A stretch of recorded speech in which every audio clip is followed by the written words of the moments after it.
Today's show is being brought to you by Reading Thermal. With the new Scorpion 2 digital humidity sensor, you can easily measure the moisture level produced by steam injection. Learn more at readingthermal.com today. Are you having difficulty getting a good crust on your artisan bread? What's the best way to give your buns a good shine? The answer is steam. And today, we do a deep dive into steam technology and how to control it. Hello, loyal followers of Bakerpedia.com. Welcome to the Ask Dr. Lin show, where your questions get more thoroughly answered.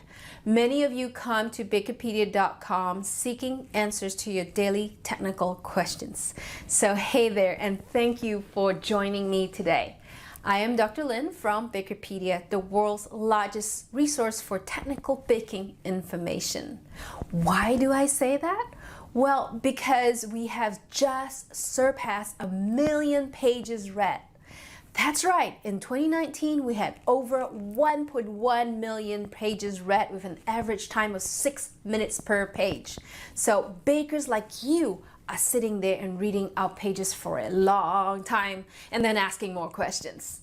That's why we have the show. Have a burning baking question? Bakerpedia it! Still have more questions? Place any comments on the topics that you're researching on Bakerpedia, and I'll do my best on this show to answer them all. All right, here goes. I'm going to focus today's show on steam, how to use them, and how to measure their effect.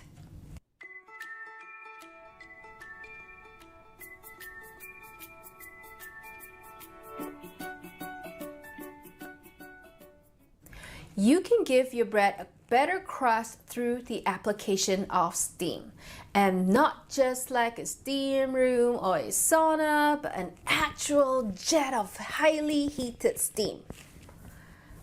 What does that do? When steam is injected onto the surface of the bread, it penetrates the surface tension and immediately starts working on the starch. The starch granules swell and gelatinizes and form bonds with neighboring molecules. This action causes rigidity in the crust.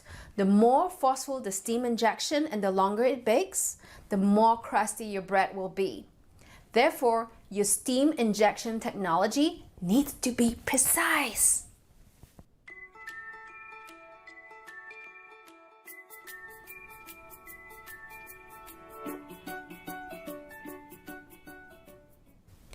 Well, remember what I said just now about starch gelatinization? Go to our baking page to learn more about starch gelatinization in the baking process. When you give that much water to the surface of the crust, the gelatinization at the surface, which is around 170 degrees Fahrenheit, tend to be quicker.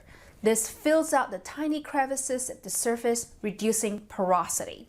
Less porosity at the surface means an increase in the reflectance of light, which pretty much means it's more shiny. Therefore, when you give your buns a steam treatment to make it less porous, adding a light egg wash or eggless wash system to it later would give it a better shine.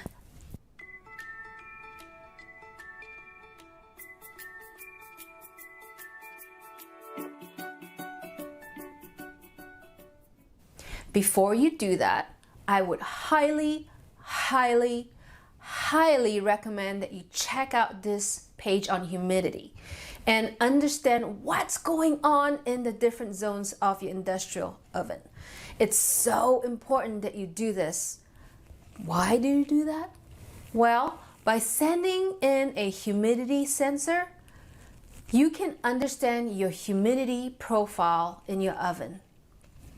Do you know if you're even injecting steam in there? How do you know to quantify that? Contact Richard Stark at Reading Thermal to learn more about their new Scorpion 2 digital humidity sensor and how you can use it to profile your humidity, and really to see if your steam injectors work properly. For all you know, after sending in the Scorpion 2 sensor, you find out that there is a manual adjustment to your steam valves that's really an easy fix. And you don't need to steam longer than 10 seconds. Why not longer? Well, because if you put in more steam, you're gonna have to need to put in more energy to bake off that water. So don't do that. So try to study your humidity profile first before adding in more steam time, okay?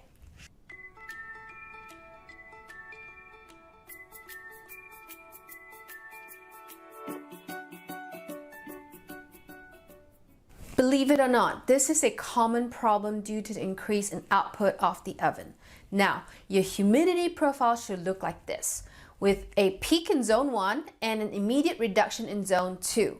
If you do not have this profile, then you need to do whatever you can to obtain it, including opening up valves. What other things can you do besides opening up the valves?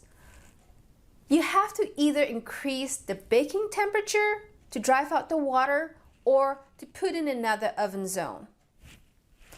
But before you do either of those, do you know there's an easier fix? Yes, slow down your throughput. I know you do not like hearing this. But when your profile is not like the one in the graph, it really means that you have a bigger problem on your hands. It means that someone increased the speeds at the dough divider or the proofer without considering the oven load. This is why the moisture is still in zone 3. Big mistake. So study your humidity profile first, slow down your process before you truly overload the oven. Then decide if putting in a new oven zone would justify increasing the output situation. I hope my explanation helps. So let me summarize this. If zone 3 is too humid and you cannot open up your valves, increase your baking temperature or put in another oven zone, or slow down your throughput. Now, let me give you my 2 cents on this situation. When scaling up or increasing the output of your system, are the people involved doing this as a team, or is it just one person manipulating the process? Sometimes if the person making the decision for the output doesn't know the science and engineering concepts behind it, they will not be aware of the oven issue. Therefore, you may end up spending more money and energy, in this case, by increasing the temperature to drive out the moisture. So you have to ask yourself, is it worth it to spend more money so that you can increase your output? Doesn't sound very efficient to me, does it? So do me a favor, before you mess around with output rates, make sure you profile your oven efficiencies. You can do it by using profilers like the Scorpion 2. Scorpion 2 can determine important decisions for your process. That's easy.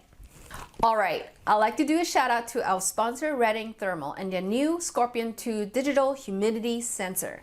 This breakthrough design provides bakers with an easy, accurate, and reliable way to measure the absolute moisture through the baking process. The sensor produces a profile of air temperature, dew point temperature, and percentage moisture by volume, all used to adjust the amount of steam injection and its extraction. Go to readingthermal.com today to learn more. Hey, before I end this episode, I have a favor to ask you. Please give me a like below if I have helped you in any way in understanding steam and crusting your bread today. Also, please subscribe to this channel so that you get a notification every time I upload a new baking science video or go live on YouTube. Okay, till the next time, bakers, have a baking question? Bakerpedia!